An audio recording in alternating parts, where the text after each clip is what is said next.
Welcome to the GSMC Business News Podcast, the show dedicated to keeping you up to date on all things concerning business, technology, and the stock market. Get a head start on the day as we keep you updated on the latest goings-on Wall Street, money, jobs, and technology. If you're looking for a podcast to keep you informed and ahead of the game in business, the GSMC Business News Podcast has you covered.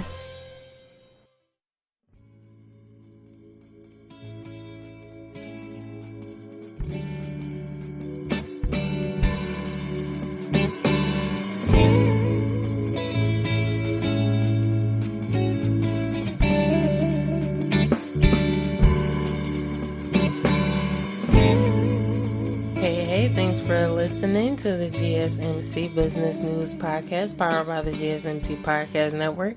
I'm your host, Moriah, and today we're going to be talking about e-commerce or electronic commerce. With today in society, everything is online, from classes, work from home, working digitally. The way you shop for groceries is now online. I'm a big fan of GoPuff. I can literally order from, if it's set up in your region, you can go on there and get personal items for all the women out there. If you run out of your personal items and you can't get there are different type of apps and different type of things that you can use to get what you need. Wawa, for example. I think every gas station pretty much holds some type of feminine products, so you can order it off there. You can get it off of GoPuff. If you're looking to get wine and liquor, it can be ordered off there as well. So this is not an ad for GoPuff, but that's just an idea of how the e-commerce world has clearly taken over. Okay, so I definitely wanted to touch on this topic. So we'll be getting into what it is, the different types of e-commerce businesses or platforms that you can set up shop on. And if you're looking to get into your own type of e-commerce business, I'll be touching on that. And then, of course, we always have our hometown heroes. So just some people who I think are doing e-commerce in a unique way, and who really have it down pat. Like, a lot of people are running and operating their businesses online, but it takes good teamwork, good strategies. Obviously, startup capital is a roadblock for many people to really have a great online e-commerce presence. It's now becoming more difficult to become a e-commerce brand that stands out as opposed to before, where the market wasn't so saturated. I'm always big, if you've been listening to some of the episodes I've hosted, I love competition, so competition does not scare me. I think competition keeps you sharp, keeps the mind going, right? Keeps everything sharp. So knowing that, I just wanted to break down some of the information so that you're aware. So if you're thinking about getting into business or you're trying to understand one of your favorite brands, I think this is the episode for you. All right. So let's just hop right on in. What is electronic commerce or e-commerce? E-commerce is just a different type of business model that lets individuals buy and sell things online. Now, obviously, a business model is a plan for making a profit. So there's different types of business models that you can follow in e-commerce. I think it's one of the newer and fresher ways to get your business going. Brick and mortar stores, although still needed, they're not still needed in the way that they have been, right? At one point, I remember a lot of individuals were scared to buy clothes online because they weren't sure if it was going to fit right. The return process at that time was very, very hectic. I still don't like returning clothes. I'm one of those, if you've seen the memes on Twitter, I'm one of those people who shop online, and if it doesn't fit, I just find somebody who it can fit, or I just give it away to somebody. I don't like going through the hassle of returns. Maybe if I'm very futuristic in my vision, maybe if there are drones that can literally come pick it up and drop it off and give me my exchange right there, I'll get into the return thing. So maybe I just need some startup capital so I can get my my return business going, right? I think I just gave someone an idea. So if you have the capital to do it, hop on it, okay? We need you in the e-commerce world. All right, so e-commerce operates in 4 major markets. Now, we all should be aware by now, if you've been listening to the episodes, of what B2B and B2C is. That's business to business and business to consumer. You also have what C2C and C2B, which is consumer to consumer and consumer to business. So that's the 4 different types of e-commerce, I would say, that are out there that are typically used. So it can be done anywhere that you have a signal, right? Computers, your phone, if you have a smartphone. I still know some people who have flip phones. Shout out to y'all, right? Remember you could bang on people with the flip phones? Technology has definitely changed. Now you got to just hit the end button. It doesn't have the same type of impact.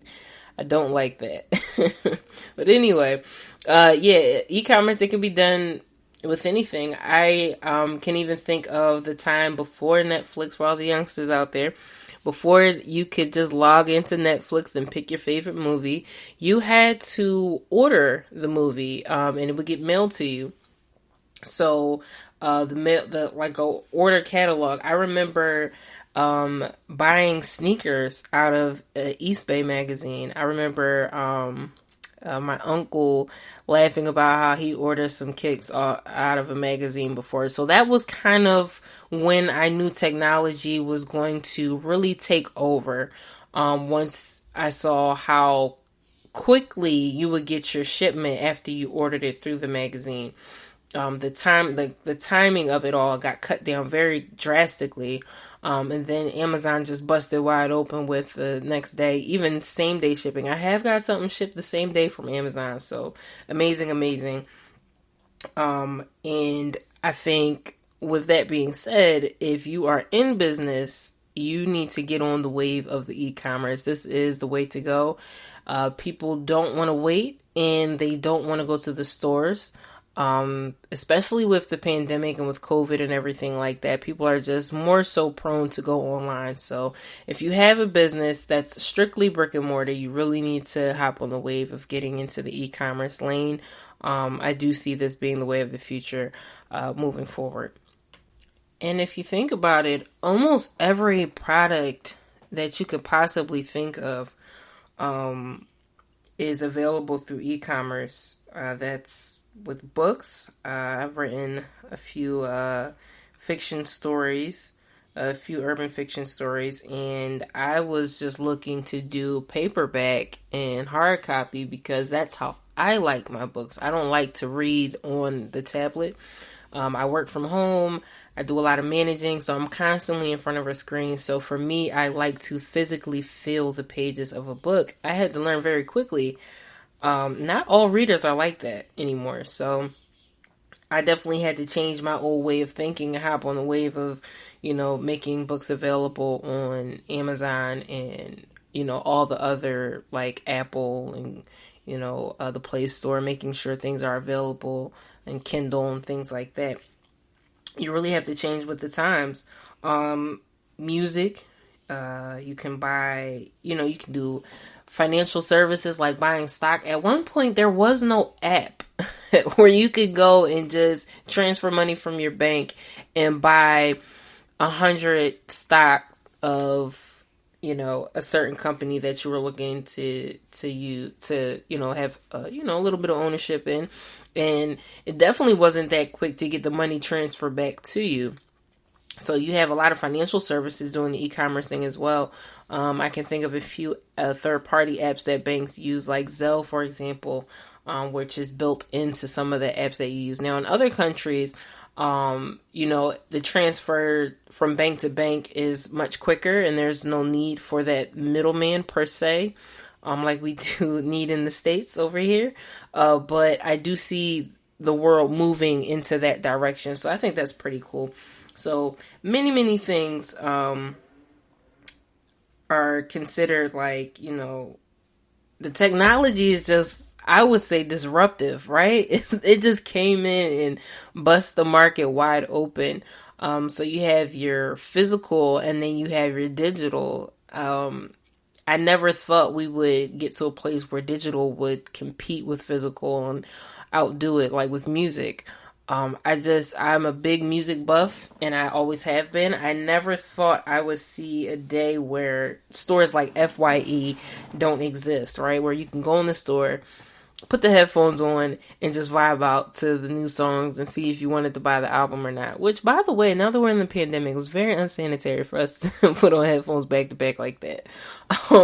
But now you don't have to do that. And I remember at one point on Apple, because I'm a big Apple person, at one point on Apple, you could listen to the preview of the song for a little while, and then, you got like 15 seconds or so to listen to a song, and then you can decide if you wanted to buy the album. Now, a lot of services have made it a part of what they offer. So if you get Apple Music, you automatically can stream the music. You pay your monthly subscription and you go from there. So definitely e-commerce is all around us, even in ways that we don't really necessarily think it is. It's definitely there, right? So again, e-commerce is the buying and selling of goods and services through means of the internet. Shout out to the inventors of the internet. You are a genius, because without it, scaling a business wouldn't be as easy for the little guy. Now, if you are in the right audience and you have the right marketing team, what once would take you maybe 10 years to scale, you can probably scale within 2 to 5. I've seen one brand, he's always been working since he was younger. But by the time he actually hit market, he scaled very quickly. And I do believe that was because of his marketing team and his online presence that he built up. So you definitely, you definitely want to take advantage of e-commerce. Almost everything can be bought online. So if if you choose not to, even if you choose to have a brick and mortar store, you definitely need the e-commerce side of it. I think that will definitely help your brand. So there's some advantages and disadvantages with everything, right? Advantages, let's go with the disadvantages. I like to get my good news, give me the bad news and then give me the good. So some of the disadvantages I would say with e-commerce, customer experience is not the same. I worked in call centers, and the frustration that callers would get by having to talk to an automated system is the similar vibe of customers having to deal with things online. So you might have automated, automation that's going on now where they have, your 3D chats, and you can actually go into the chat and talk to the simulated person and ask questions and get help with things like that. And it really does take away, because they're limited. If you listen to our episode about automation, the computer only gets what you give it. And you can't give a computer emotion, right? You can't give it feelings and empathy, right? You can't give it sympathy.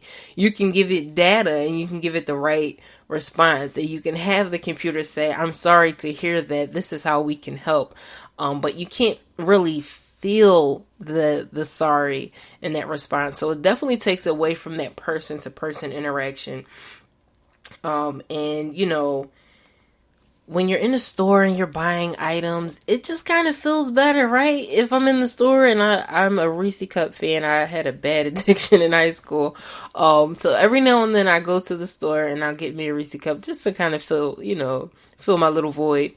And ripping the wrapper open right then and there after I paid for it and just popping it out the little brown paper, that is what you call instant gratification. Endorphins are being released when Moriah gets chocolate and peanut butter, right? If I order a factory pack online, I have to wait for it to come in the mail. So to me, that excitement of having something new and getting to look in the back seat and see it sitting there in a nice bag and everything, it's not the same experience when you order it online. It comes in a brown box. Some brands are fancy and get their own kind of boxes, but it's just a different experience.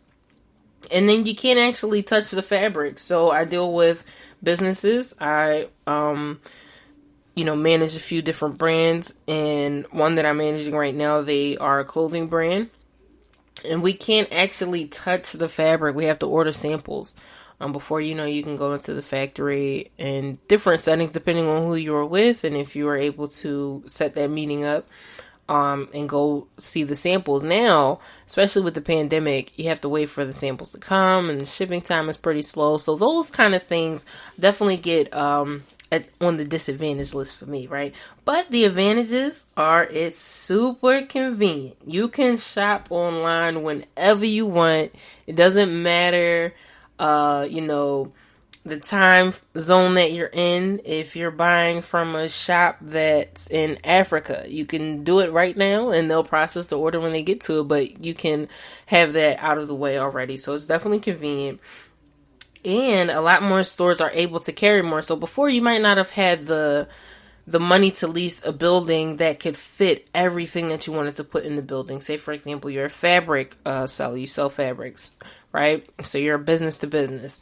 And, the store you couldn't afford the brick and mortar store that could hold all of the different type of silks and cottons and spandexes that you have to offer, fine linens.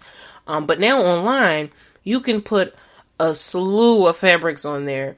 You can put spandex in every color. You can put spandex polyester in every color. You can put cotton spandex in every color. And that way you can go from having maybe 5 different type of fabrics to maybe 100.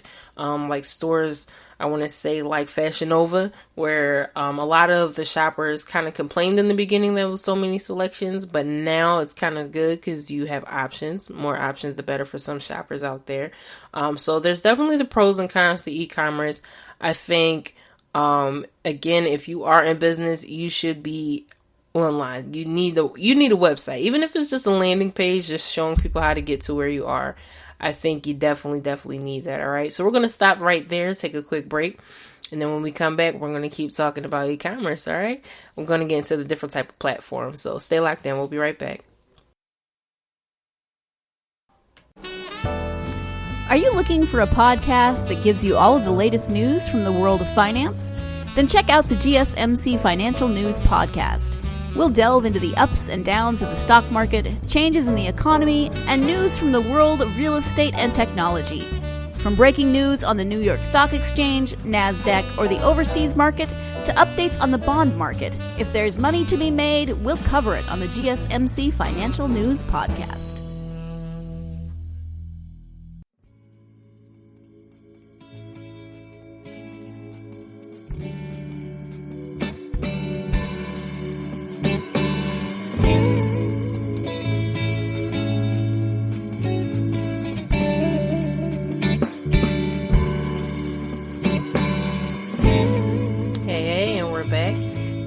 Talking about e-commerce and why it's very, very important for you to have some type of online presence. I would say it's very, very important simply because that's the way that brands are moving now, and you do not want to get caught lacking. All right. That's a saying that we have. You don't want to get caught out here. You can have a brick and mortar, but if you sell cupcakes in New York and you have the ability to ship them, no one will know that if they are a shopper for cupcakes in Montana, that they can get their favorite cupcakes in New York if they order them online, right? So having an online presence is very, very important, and that's what e-commerce allows. It allows you to sell your goods and your services online. You can sell cooking classes. There's one guy, shout out to Mr. Make It Happen. That's his Instagram and Twitter name. I absolutely love all of his recipes. We'll get into him a little bit more later in our Hometown Heroes. But he is someone who definitely takes advantage of the online presence. So he might not be able to reach out to everyone and hit all the scenes to cook. for different people, but he definitely can sell his recipes online. And that's a way to get that in-person physical and that online digital presence, out there. So that's a great example. But now, okay, so now we understand what e-commerce is. It can be business to business, consumer to consumer, consumer to business, business to consumer. Depends on really what you need. But what platforms really allow that to happen, right? So these are the top 10 worldwide e-commerce platforms, and they're sorted in order of revenue. So to start, of course, we have Amazon. Amazon definitely took the world by storm. I want to say that Prime thing, it just took it, Prime took them over to a totally different level, I think. A lot of brands are still trying to compete because the gap in revenue, I would say, is so large. It's going to take, I think it's going to take some acquisitions or some partnerships, some mergers to really compete. So Amazon is listed at number 1 at $386.06 billion. It's undoubtedly the world's, biggest e-commerce platform. It started as an online bookseller in 1994 in Washington. Can you imagine? So just because you're small now doesn't mean that you won't grow. Again, this started as a bookseller platform and it turned into a marketplace. There's groceries, there's the business side of Amazon, there's the consumer side of Amazon. You can sell books. There's Amazon Music, there's Amazon Movies. So they have I would say scaled in the most profound way. I think it's pretty dope to watch. So shout out to them. And then you have number 2, who is JD.com at $82.2 billion. And they, although, we all tend to use Amazon, I would say in the US, over in China, JD is kind of like the same version, different, but it can be compared to Amazon. And they were founded in 1998 as 360 Buy, but began to start trading online around 2004. The headquarters are in Beijing, and it's just continuing to grow. So, they're definitely on the come up there. And again, if you notice that gap in revenue, we went from $386.06 billion to $82.2 billion. So very, very big of a difference. And then just going down the list, we have Alibaba at $56.15 billion. We have Sunning.com at $38.06 billion. And then you have Meituan Dianping at $13.7 billion. You have Rakuten at $11.6 billion. eBay at $10.8 billion. eBay, I thought eBay was going to be what Amazon is. You used to be able to do a lot on eBay, right? And I just didn't think that they would, obviously on this list, they're number 7, still top 10. But I thought that they would be where Amazon is, right? It's funny how time tells, who's going to outdo others, especially in business. Then you have Wayfair, $9.13 billion. Love Wayfair's, furniture selection. Although they have gone through some controversy, especially during the pandemic, there was some rumors going on about some unethical practices that may have been happening. Amazon has gone through the same thing. But they're still operating. They're still able, I think, the test of time of a business comes when they are being maybe not slandered, but bad press has come and they're able to still operate and still move and still, continue on with business operations. I think that's something to be mindful of, especially when you're in business, especially e-commerce business. Brick and mortar store, although people may have been able to, come up to the store and, wag their finger in your face online, you can leave a review from anywhere in the world. You can make your own review page on YouTube and review these type of brands, and that can be detrimental. So being aware of what you're doing while you're in this e-commerce world is very important. And then you have Zalando at number 9 at 7.26 billion, and then you have Coupang at 6.23 billion. So again, Amazon is number 1. They're blowing all the other guys out of the water, obviously. But number 3 stuck out to me, Alibaba. Alibaba's another one who is currently going through a lawsuit right now because of different practices and different things that were going on with the brand. However, I know a lot of small businesses who used Alibaba to, get different contractors, get different design artists. They've found, different blank garments and things like that. Alibaba is really, it's a lot that you can get on Alibaba for very, very low prices. So if, you can get consumer electronics, apparel, accessories for your vehicles, sports and entertainment, there's machinery, furniture, jewelry, luggage, toys. I mean, the list goes on and on. So again, if if you're understanding these different type of e-commerce platforms that we're discussing, these are the type of platforms that people who do have small businesses can go to get what they need for business operations. For example, with Amazon, they have the business side. And with that, I was very interested in that. I did some research on it, especially now that managing has kind of picked up for me.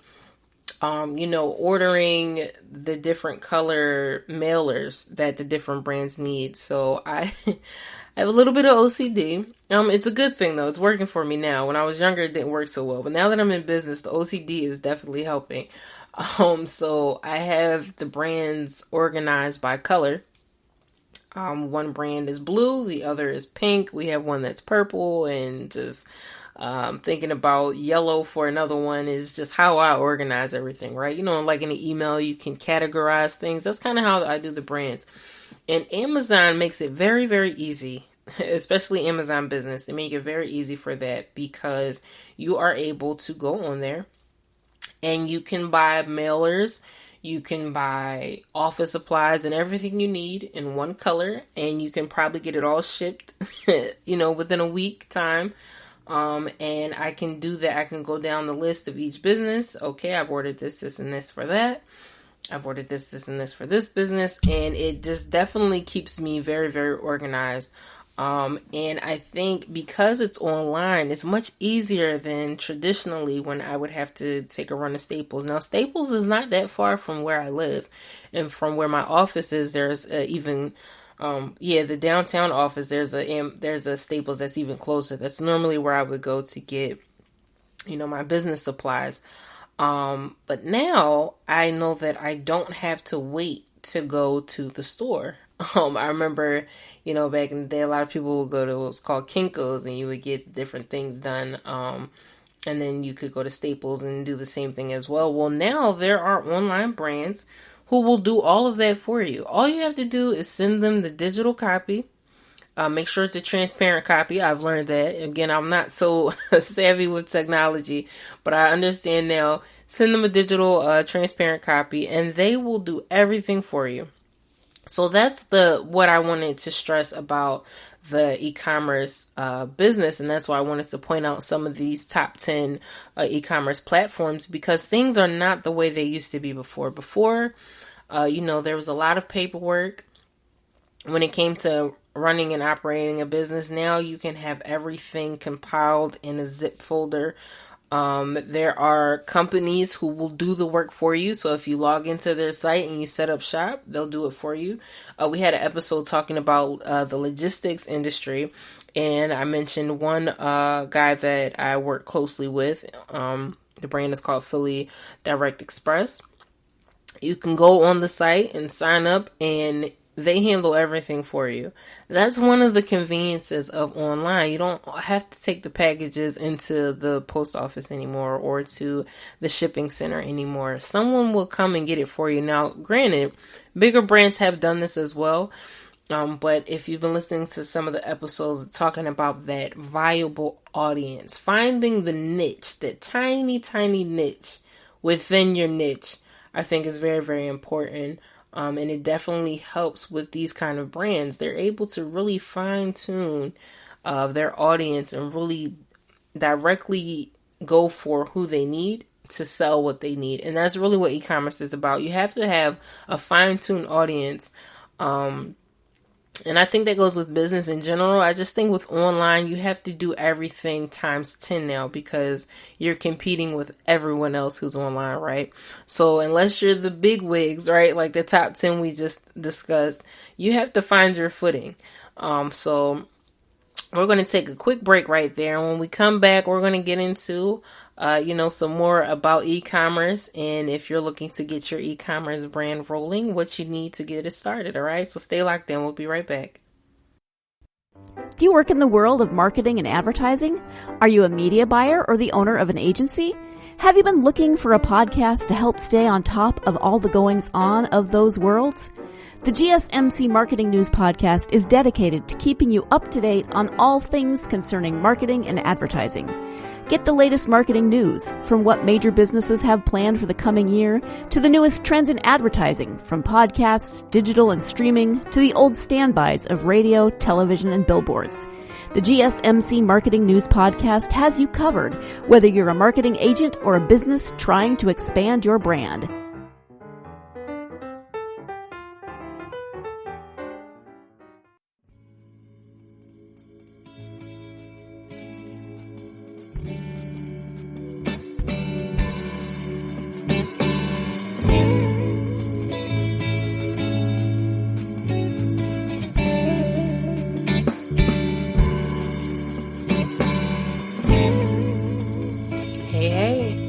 Back again. Today we're talking about e-commerce or electronic commerce and what it takes to run an e-commerce type brand. That's what we're getting into right now. But just to recap, we talked about what e-commerce is. It's literally the online selling or buying of products and services.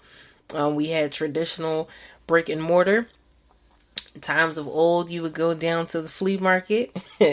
But now with technology, with the growth of everything, Amazon being a big example because they started off as a bookseller back in the 90s and now they are the world's biggest online e-commerce platform out in the world. Okay.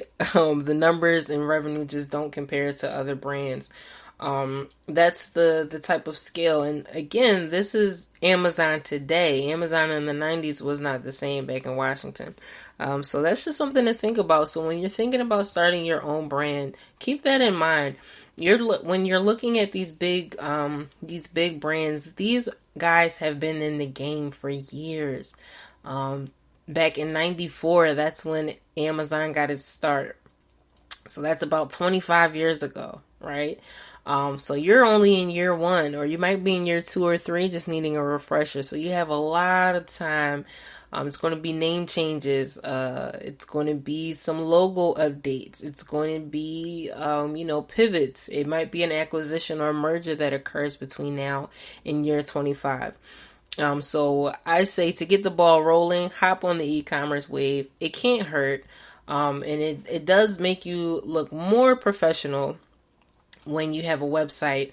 I had one brand. We started off with Cash App and Venmo, and we did DM orders because we just were getting started, and I didn't really have experience managing a brand, so we just threw ourselves in the water. But now I would not start business that way, because once you start something with customers, it's very, very hard to stop it, and you don't want to lose customers as well. Customer retention is very important for me. So that's something you want to keep in mind also. So I feel like having at least a landing page for what you do is very, very important. All right. So let's hop into it. What do you need to get started? I would say, just to run it down, it's kind of like a step by step. You want to research the business model that you want. And then once you get the business model figured out, figure out the niche that you want, and then start researching that. And then from there, you want to make sure your target market and product idea is fine. It's like a fine tooth comb, right? So you want to have your product testing. That's where you may want to do vending events where you're just testing out some items to see how it sells. You might want to, take it down to the flea market. You might want to do private, sessions where you get a few people together. You might pay them a $10 gift card to come and test out a product. I like to incentivize people. I'm learning that people move when there's something in it. Finding people to do things for free means that you are on their time. And when you need people on your time, as the saying goes, time is money. So whether it be money, food, or something in between, I say, that target group, you need to give them something good for them to come test it out. I remember I tested out a product for someone, and we didn't even get any water. We were there for a while. I'm like, man, can we get a glass of water, a cup of water, something? So it doesn't have to be, $1,000 incentive, but just something nice. Even I would have took some candy at that point. Just something to let them know that you're thankful for them testing out the product. That will go a long way, whether you believe it or not. All right. And then so you want to research your business model, the niche, test out your product. Then once you realize, okay, people really want what we're selling, that's when you go and you get your paperwork done. Sometimes people jump the gun and they rush to get their paperwork handled and get everything organized. And sometimes you don't need to do that because you might realize that the product or brand isn't really worth it. So that's something to be mindful of, all right? And then after that, you finalize that beautiful business plan we always harp on. You get your online store rolling, and then from there, you get your customers, all right? So let's dig into that just a little bit deeper. Researching the business model. What do you want to do? Everything doesn't work for everybody, so you have to figure out what works for you. I like interaction with people, so for me, a strictly e-commerce store would not work. If I were to sell clothing or some type of product, I would have to have maybe a tiny little storefront, like the little restaurant where you can, just walk up and put your little order in real quick. And they don't really offer much, just enough for that little storefront. I would have to have something like that. I can't imagine a world where I don't talk to my customers. But that's me, so it might not work for you. So that's why you want to take the time to research. Really figure out what you like, what you don't like, what works for you, what doesn't, right? And this is an investment. Keep that in mind. So every little brown penny you put into this, you want a return on it. At least you should want a return on it. So be mindful of that. Take your time. You may have to pay for some case studies and some research, journals and things like that if you're really wanting to get knowledgeable in the field. But try to keep your costs as close to zero as possible when you're just starting out, okay? And then you want to research the niche. So now that you know the type of model that you want, and you know what type of, you're figuring out the idea that you want to look for those people. Who are your tribe? Find your tribe, right? Finding your tribe is not easy, but it's not as difficult as people make it seem. There are people who specialize in that. You have your marketing team for a reason. They will go out and they will find who likes what you have and who doesn't, and they'll be able to compile, infographic for you. They can sit down in front of your team and kind of let you know, hey, this is what we have, this is what we don't have, and this is what we want to have, right? So having that team in place is very important. That's why starting an online brand, it's easy because it's so accessible to everyone, but it's not as easy to scale. So if you're getting in this just to make some quick money, maybe this isn't for you. If you're looking to scale, having a team is definitely important. Even if you just have a partner, you just have a partner at first and then that team grows. You need a check and balance, and you need help. You can't do it by yourself, especially in business. I always say that no man is an island, all right? So keep that in mind. And then after you figure that part out, you want to move on to testing out your product. So now that you know the type of online presence that you want to have, you know your market now, and you understand that market's need. That's when you want to start testing out your product. So what does that niche need? So just using an example of I've purchased some vitamin D gummies from a wonderful vendor called Her Own Wellness. And I was in need of certain vitamins. I don't like taking old school vitamins. That's what I like to call them. It's the pill, and it tastes like, to me, it just tastes like I'm eating grass and dirt. I don't like that experience. Gummies work for me. I think if they could do all medicine in the form of a gummy, I would take more medicine, for the times I have a headache and stuff. If they had an aspirin that came in a gummy, I'm sold. So shout out to Her Own Wellness. They have vitamins in the form of gummies, and that's a need that I had in the health and wellness field, and she was able to fulfill that need. So that's why you want to test out your product, because you need to know, does it work? For example, the vitamin gummies, that takes time to see results, right? They need to know if I feel, any different. For example, ginger tends to help me with my heartburn when I eat stuff I'm not supposed to. And if there was some ginger candy that I got from someone, and it was homemade, and it worked wonderful. All right. So you want to test out that product, and then you want to, after you test it out, you want to get the results. You don't want to waste your time testing a product and then you don't have any results, right? So you figured out your structure and all that jazz. You tested out your product. You got your niche market. Now you're like, okay, this thing is a thing, right? This can go somewhere. So this is when you want to organize and get your articles of organization. You might want to get either sole proprietorship or your LLC. Really depends on what you need for your brand. So you definitely want to register your business. Please don't skip that part of getting it incorporated. You want to pick your name. We all know the saying, keep it simple, stupid. We know you love your babies. We know you love your mama. But if the name is difficult to pronounce, it's going to be kind of hard for it to catch wind. And at the same time, even if it sounds a little cheesy, I like cheesy names. I really do. Cheesy names tend to stick better than a perfectly crafted name. I remember when people were talking about Google, they're like, what is a Google? I don't even know what Google is. Like, what does that even mean?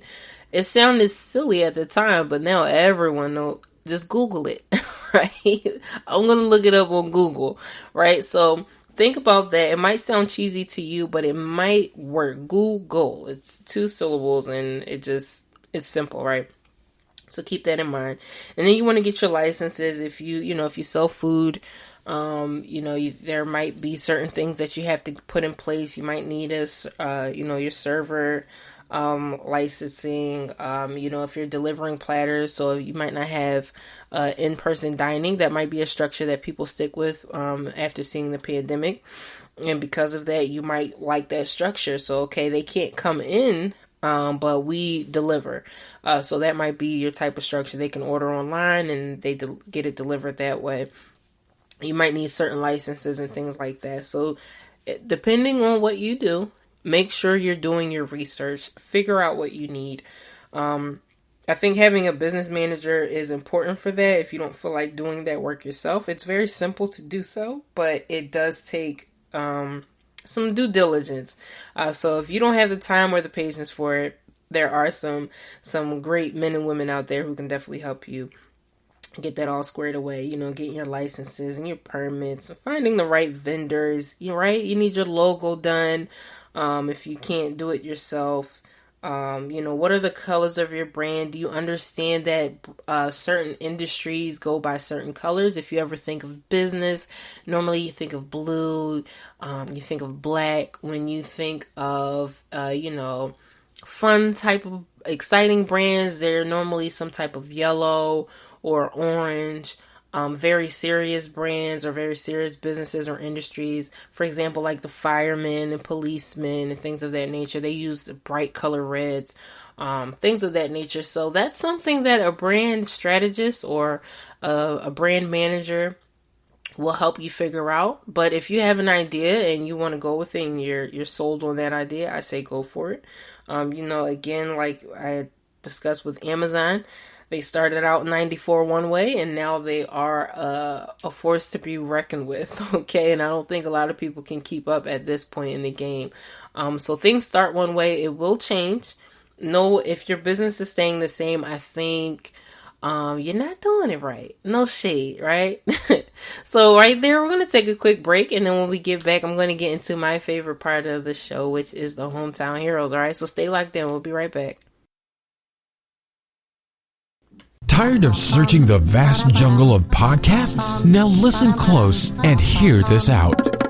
There's a podcast network that covers just about everything that you've been searching. Hey! The Golden State Media Concepts Podcast Network is here. Nothing less than a podcast bliss with endless hours of podcast coverage. From news, sports, music, fashion, cooking, entertainment, fantasy, football, and so much more. So stop lurking around and go straight out to the Golden State Media Concepts Podcast Network. Guaranteed to fill that podcast itch. Whatever it may be. Visit us at www.gsmcpodcast.com. Follow us on Facebook and Twitter, and download us on iTunes, SoundCloud, and Google Play.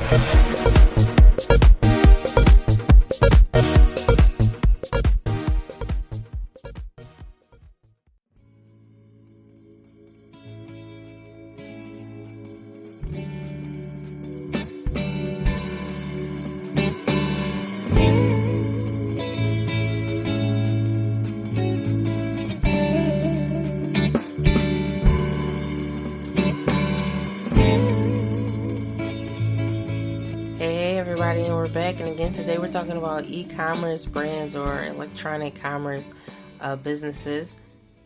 And right now we're getting into, again, one of my favorite parts of the show, which is the hometown heroes. And this just highlights a few different brands who I think are just kind of taking e-commerce world or taking whatever field they're in by storm and kind of just handling things in a way that stands out. At least it has gotten my attention, and definitely has gotten some other people's attention as well. The sales is proof, the reviews are proof, things like that. So let's hop right on into it. The first one I wanted to get out the way, kind of, to keep it simple, is Shopify. I think Shopify really offers much more than a lot of other websites. Now, some of my clients that I work with use a different, an array of platforms. So it really depends on your need and what you're looking to do. So you can pick, whichever platform you want. But I do like Shopify. I like the fact that it can be used on multiple platforms. You don't necessarily need a crazy following on your Instagram to get Shopify, to get your store rolling. Now, you do want to take advantage of, everything it has to offer. It offers you SEO marketing. It offers you different type of plans, different tier. It gets tier subscriptions. That's more so the model of how a Shopify runs for those who are looking to start a website for their own brand. If you're looking to have an e-commerce brand, you need an e-commerce friendly platform that can really do what you need it to do. Your site can be set up for mobile, for laptop, for desktop. Now, many sites do this as well. I just think Shopify is really making a name for themselves. Kind of standing out a little bit more than some other ones, again, because they are able to connect to Instagram and Facebook your shop very, very easily compared to some of the other ones who offer the same services. And a lot of entrepreneurs that I speak with from on my day-to-day, they prefer Shopify as well. So again, the proof is in the clientele. Your customers will always let you know whether something is good or bad. So in this case, I like to go with customer reviews, especially for stuff like this. I'm not the most electronically savvy person, like I mentioned from time to time. It's just, you can't be good at everything, and I'm cool with that. So websites like Shopify that make it pretty easy for individuals like myself, I think that's always a good thing. And just some quick background information. Shopify is about 15 years old now. I started back in 2006 in Canada. And so shout out to Canada and everything that y'all, I have a love for Canada. I haven't been, definitely want to visit. It's a lot of great dope things come out of Canada from artists, now from, as you can see, e-commerce platforms. I think it's pretty cool. So shout out to y'all. And it was started by the founders, Tobias, Daniel, and Scott. And it serves the whole world. You can have, a Shopify account from anywhere, where you can set up shop and do business at. So again, shout out to Shopify. That's, I think what they have to offer is really, really cool. It's a lot of data that, you can pull from your Shopify website.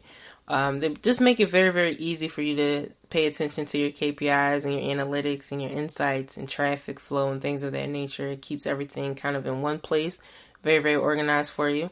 I love organization, so shout out to them, right? And the second hometown hero that I wanted to discuss today goes by the name of For the Low.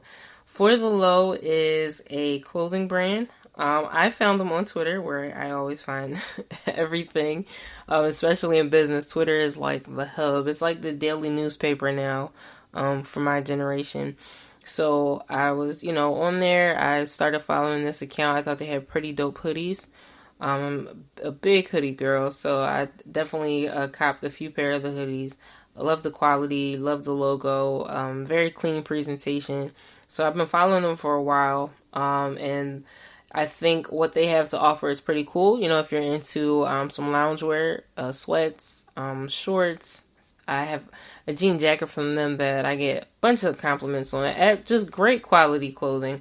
And that's one of the major things that people are looking for when they're looking to shop online for clothes.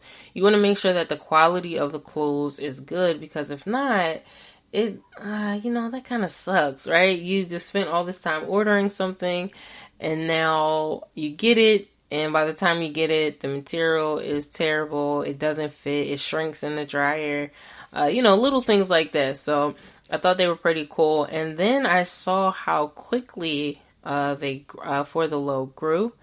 It was just very, very simple hoodies at first. And now, again, there's jean jackets. There's, sweatshirts and hats and all kind of things you can have. And one thing that I love that the owner does is that he offers all kinds of incentives for his platinum members, and there is always some type of sale. I know for the Black Friday holiday, which I like to call it, he was constantly on Twitter almost the whole weekend doing 100% off discounts if you follow his Twitter page. So shout out to Victor Madu. He's 23. He started the brand back in 2016 in Houston, Texas. And it just, continued to grow. He has a big love for street fashion in that industry. And he definitely uses Twitter. He has I would say very, very good marketing skills. Because when I saw that he was doing, I want to say it was probably like 2 a.m. I kind of woke up to get some water, and I just happened to start scrolling, so I was up. And he was running 100% off sale. And if you were up at that time and you happened to catch the code, you got 100% off your entire order. I think it was including shipping. So that, to me, that's amazing marketing. That makes me want to keep my post notifications on.